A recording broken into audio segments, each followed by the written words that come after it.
Ito ang mainit na balita na siyang dapat malaman ng taong bayan at tila usap-usapan ngayon sa mundo ng social media. Sadyang tunay talaga na ang lahat ay may hangganan. Ito ang sigaw ngayon ng marami sa ating mga kababayan matapos na kumpirmahin mismo ni Itbulaga Senator Tito Sotto na siya'y maaari umanong palitan sa pwesto bilang Pangulo ng Senado. Anumang oras, gaano nga kaya ito katotoo? Ating alamin. Pero bago tayo magpatuloy, kung bago ka pa lang sa aking channel ay huwag mo nang kalimutang mag-like, comment at mag-subscribe para lagi kang updated sa mga susunod nating video.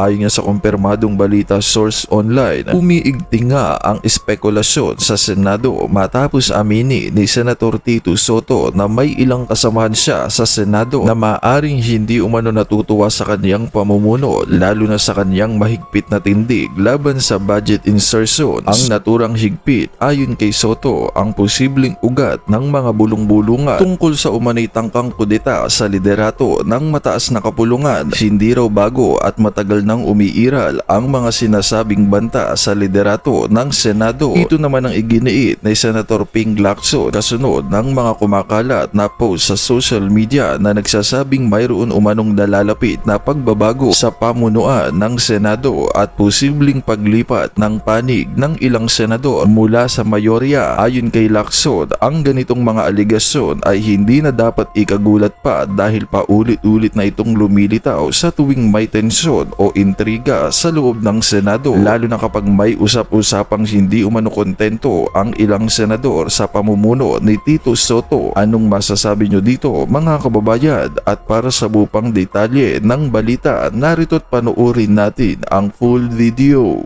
Dahil nadidinig naman natin na may mga ugong-ugong na magpapalit na ng liderato. Okay? Ako mismo nadidinig ko na yon, magpapalitan na. Kaya ako nagpapatuloy na mag-ingay kahit na meron na ako nadidinig para ituloy na nilang palitan yung liderato. Kumbagat sa suktulan na yan. Wala nang bukas. Gawin na agad. Kayo din iingay nyo yun. Diba? Hindi sa pinagtatanggol ko tong tatlong to o kung sino mang senador. Pero alam natin pangliligaw to eh. Hindi natin makukuha ang hustisya sa nagnakaw ng kaban ng bayan kung palayo tayo kay Tambaluslos tsaka kay Bongbong Marcos. Magtulungan po tayo. Para pati yung mga senador, gumalaw na sila. Wala nang mangyayari dito eh. Tatapusin na yung Blue Ribbon investigation, tapos nakulong na 'tong mga to. Tapos na. 'Di ba? Tapos ang mangyayari niyan, impeachment na ni Sara. Ay. Alam naman natin, atat si Tito Sotto.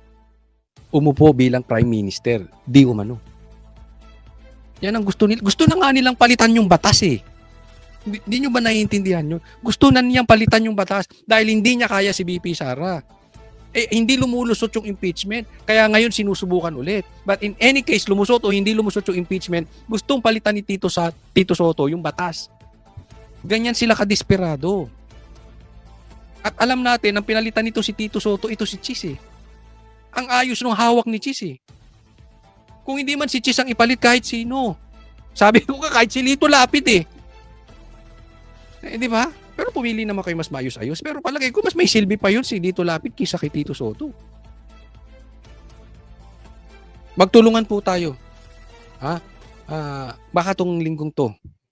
No? And if tama yung mga bulong-bulungan, may malaking mangyayari ngayong linggong to. May mga rigudon na mangyayari dito. So, i-push natin para maganap ito. Ito, pag-usapan natin, itong sinasabi nating rigudon sa Senado. At ang umiingay na pangalan ay posibleng babae ang papalit. So, umiingay, umalingaw-ngaw ang pangalan ni Loren Legarda dahil sa kadahilan ng mamaya pag-uusapan natin. Ma'am, di ko mambibig ni Senadora Loren Legarda nang tanungin kanina ukol sa mga usap-usapang maaaring magkaroon ng unang babaeng Senate President ng Senado ng Pilipinas. Unang babaeng Senate President ng Pilipinas.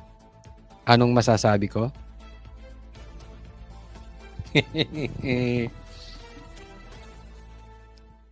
Abang-abang.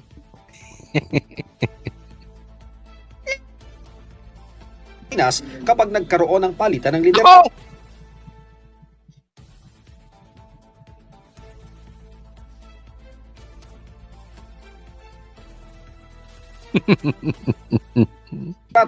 Ma'am, may sinasabi po na kayo daw yung magiging next na SP na babae po. Ano po Ako, Senate President. Ako, ito si Senate President Loren Legarda. masasabi niyo dun, ma'am? May meeting Nang ako. pigain kung meron bang kumakausap sa kanya, ang sagot ng senadora. Ang daming kumakausap sa akin araw-araw. Pag-iisipan ko yung tira ko kasi nabasa ko yung news. So sa madaling salita, yung tinatanong na kinakausap daw si Loren Legarda na siya maging Senate President, yung mga rigo doon, hindi niya tinanggi, hindi niya rin inamin. Tanungin natin si Tito Soto. Madaming alum to eh. Ay, sorry. Address him with respect. Tanungin natin si Attorney Soto. Graduate from One Ball University Law School. Ang bira. Law school pala yung One Ball. Sige, pasok, attorney. Senate President Tito Soto, sinabing nakausap niya si Senadora Legarda at sinabi raw sa kanya na inalok nga itong maging Senate President. Pero ayaw ng idetalye ng pinuno ng Senado ang napag-usapan nila. Ngayon, so sinabi ni Tito Soto, inalok daw si Loren Legarda maging Senate President. Si Loren Legarda hindi naamin. Si Mr. No, ay sorry naman. Sorry. Si Attorney Attorney Know It All. Tito Soto, alam niya, kinausap daw si Loren Legarda. Ang pinakamahalaga raw, Pinakamaganda, sinabi niya hindi siya interesado. Yan lang ang sasabi ko. Hindi raw interesado si Legarda.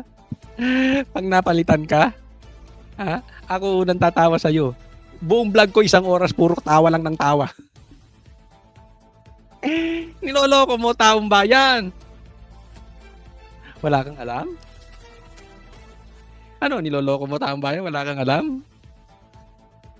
Oo, talagang wala siyang alam. Loko-loko siya.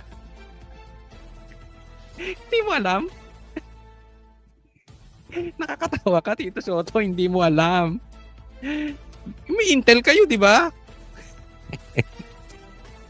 Si Attorney Know It All, hindi alam? Niloloko mo ba taong bayan? Hindi daw niya alam na ano. So sa madaling salita, si Tito Soto, ang sabi, hindi raw pumayag si Loren Legarda. Teka muna, may tanong ako. Tanong lang to ha. Hindi kaya si Loren Legarda ang lumapit? May pag-usapan natin. Hindi kaya si Loren Legarda ang lumapit sa minority para kumbinsihin sila na suportahan si Loren Legarda para siya maging Senate President. Mamaya pag-usapan natin yan. Tutuloy natin yan. sa isang post, hinuligsa ni Senate President Pro Tempore Ping Lacson ang anyay malisyosong naratibo na nag-uugnay kay Senadora Legarda sa umano'y tangkang pagpapalit ng liderato sa Senado. Ani Lacson, ang hakbang para mahikayat si Legarda sa pagpapalit ng liderato ay nabigo at ang mga nasa likod daw nito ay nagkakalat ng kasinungalingan na nagboluntaryo mo ng senadora para tulungan silang makakuha ng suporta. Sino nga ba ang pasimuno ng pagbabago ng liderato sa Senado? Minority. Nakas minority. Si Attorney Know It All. So, may kumakalat daw na si Loren Legarda ay lumapit sa minority para kumbinsihin sila na siya ay ano. Ang sabi na siya ay suportahan para palitan si Tito Soto bilang Senate President.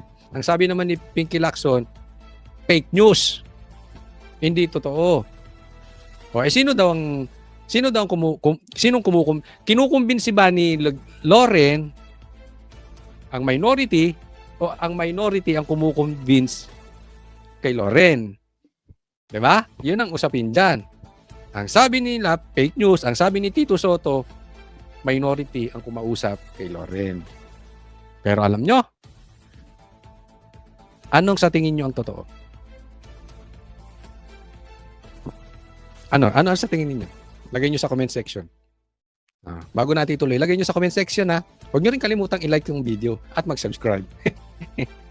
Mamaya sasabihin ko kung anong alam ko. Baka nakachamba.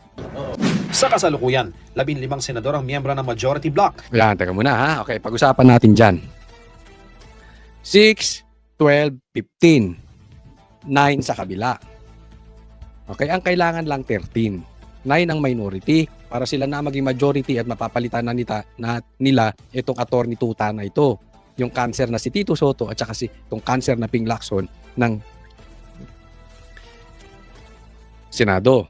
So, 9 sila, kailangan lang may lumipat na 4, sila magiging 13 at magiging 11 itong majority. So, sino pwedeng lumipat dito? Si Win, hindi natin alam. Si Bam, malabo yan.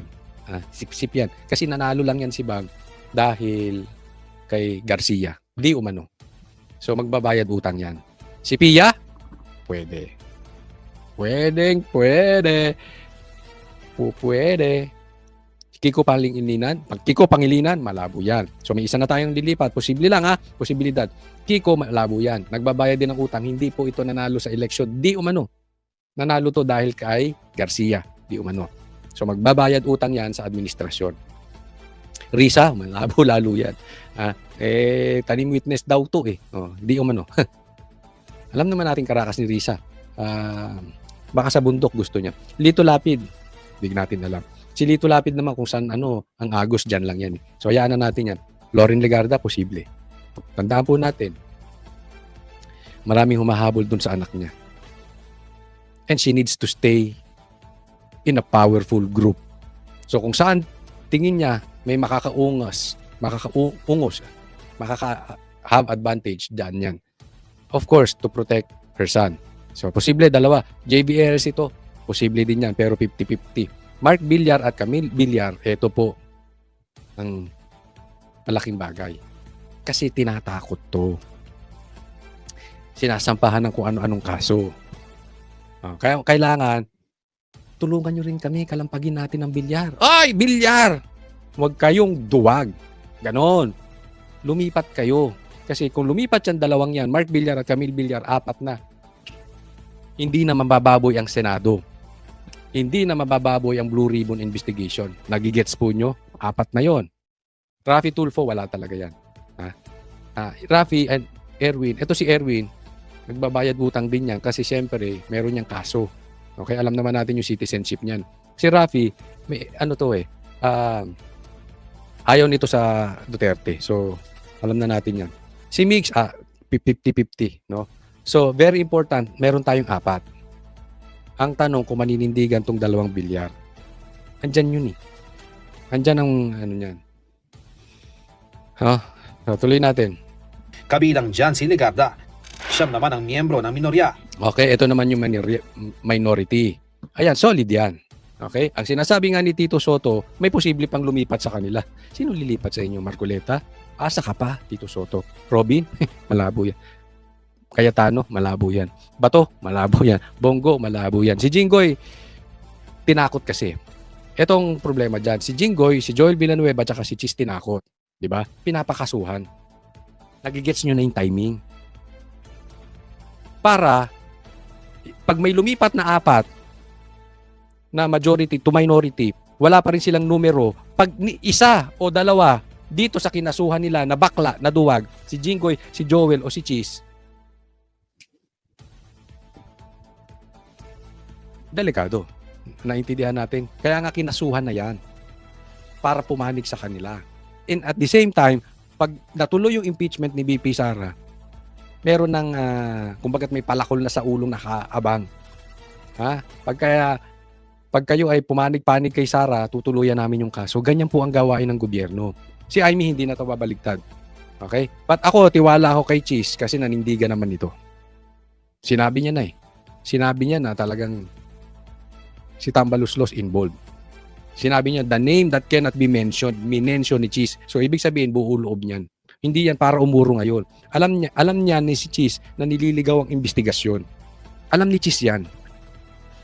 No? Kaya, I don't think siya. Ito lang, tingnan natin si Joel Villanueva o si Jinggoy. Dito na magkakaalaman. Para maging mayorya, kailangang may magkakaanib ng di bababa sa 13 senador. Nang tanungin kahapon si Senate Minority Leader Alan Peter Cayetano ukol sa change of leadership, sinabi nitong hindi pa ngayon. Pero mayroong kumakausap sa mga senador, sir? No, we're in the minority. So of course we want to be in the majority. Diba? That was never a secret. Diba? Sila, they were in the minority. Senator Cayetano, kailangan namin ng Cayetano as Senate President. Wala na talaga mangyayari. Cheese, Cayetano, para mabalik sa Marcoletas as Blue Ribbon. O kung sino man. Yung abogado, yung hindi yung Senate President, graduate ng One Ball University. Naging noontime show yung inyo. Alam ko nanonood ka, sir. And I know you understand what I'm saying because we have the same language. Alam ko yung tayo mo sa Diyos. I think, ayaw kita pangunahan pero may responsibilidad ka to stand up. And I believe in you na nakikita mo kung anong nangyayaring kalokohan dyan sa Blue Ribbon. Senator, we really need you. Anyway, They got it to the majority. But when they got there, everyone was happy, giving them a try.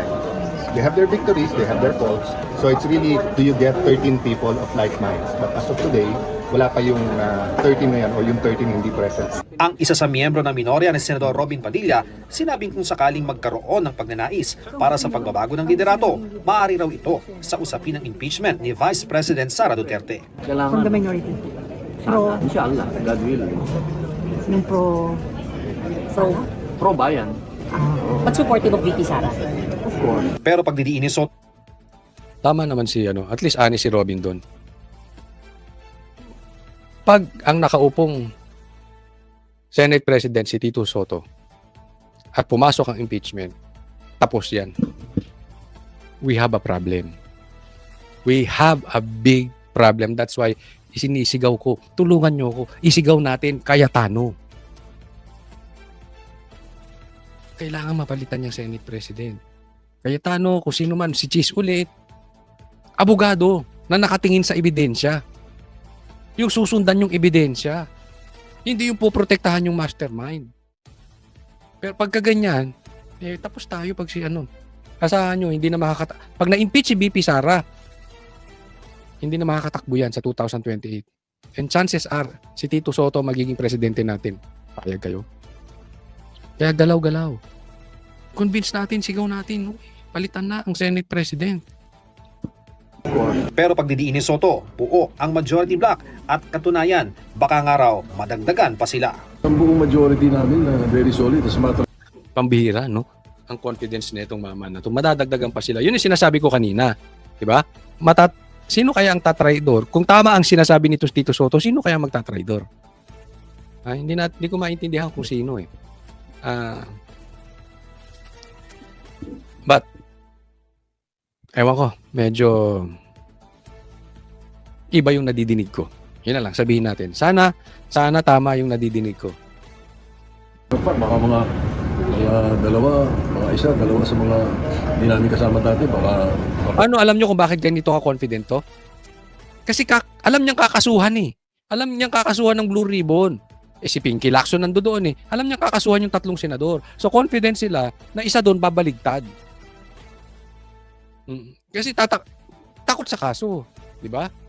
Alam mo ginawa nila dyan, si Bong Revilla, pinakulong. Chilling effect. Tapos isinunod tong 3 senador. So ibig sabihin nila, pinapakita, we are serious. Pag tinuloy namin tong kaso sa inyo, diretso kayo kulungan. Ganun yung ibig sabihin nito. Kaya nga, confident to na may lilipat kasi pag hindi lumipat sa majority, isa doon kay Jinggoy, kay Cheese, at saka kay Villanueva, tuloy ang kaso, susunod sila kay Bong Revilla. Nakita nyo yung play? Ganyan po ang galawan nitong mga ito. Pero titingnan natin ha. Ako naniniwala, pagdasal natin, may awa ang Diyos. Tatandaan po natin, nangingibabaw pa rin ang Diyos. Ipagdasal natin, ma-expose yung mga totoong magnanakaw, ma-expose yung mga totoong nagtatakip sa mga magnanakaw. Para sa GMA Next topic po. Ito naman po, ang ating pag-usapan. Naalala nyo kahapon, may pa-walkout pa ito.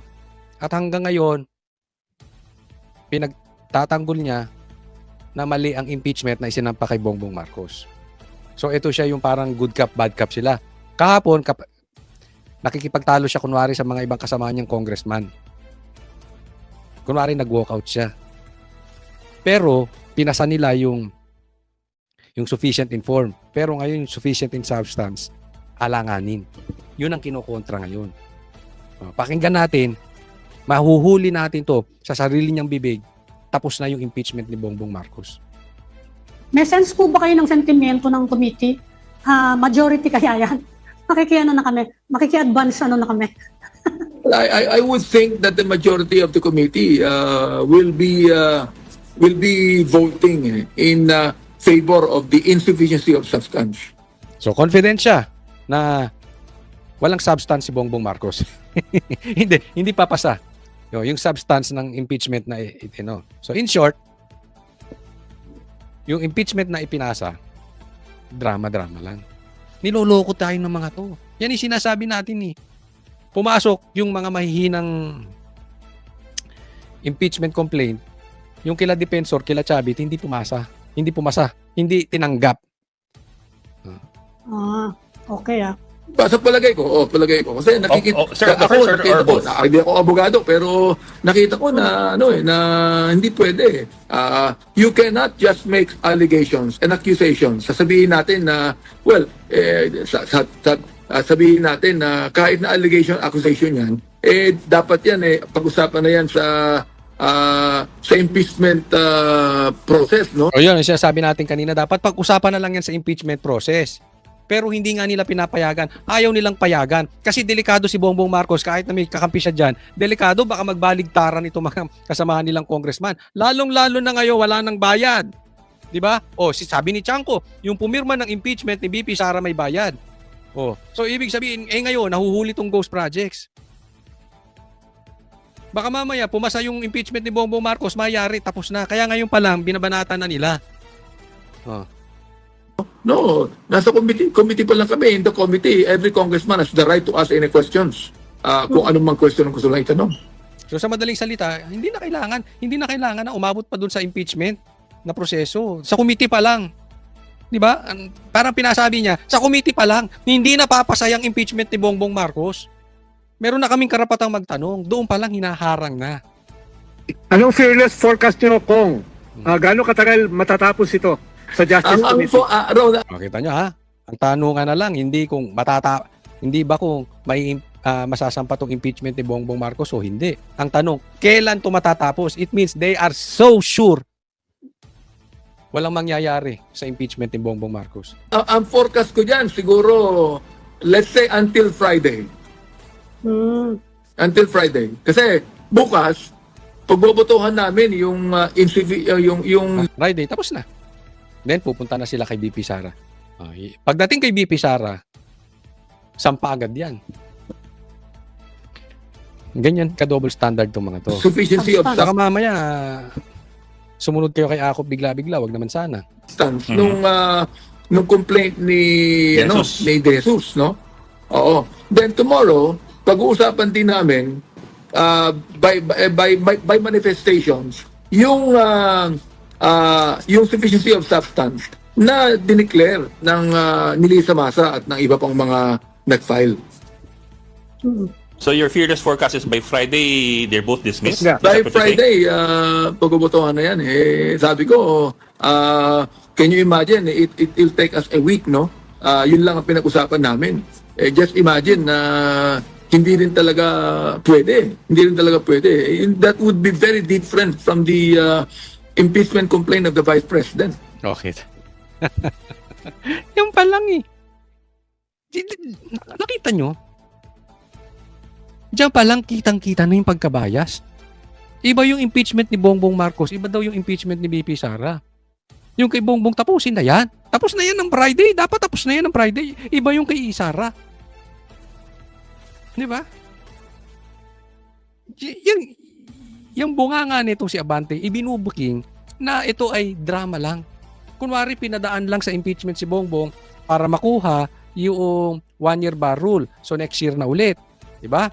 Ang pinalusot nila, yung mga complaint din na mahihina. So kasama, part of the drama. And at the same time, kunwari, dumaan sa due process. Hindi lang si Sara ang inaano namin. Pati si Bongbong, inaano namin. Kaya lang yung kay Bongbong, wala talagang sustansya. Pero iba to kay BP Sara. May sustansya. Ganyan po ang gustong palabasin nitong mama na to. So another fearless forecast, Kong, will it be dismissed or will it be transferred to plenary? Well, sa akin, no, personally speaking, I should be dismissed in the committee.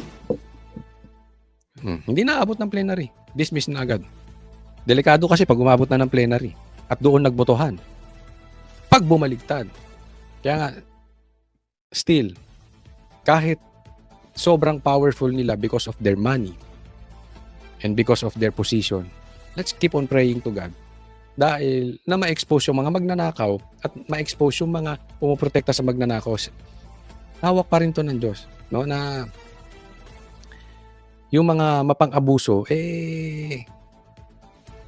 alam mo, hingin lang naman natin, ang hinihiling natin, patas eh. Diba? Nakikita naman natin, hindi ganito ang ginagawa nila kay Sara.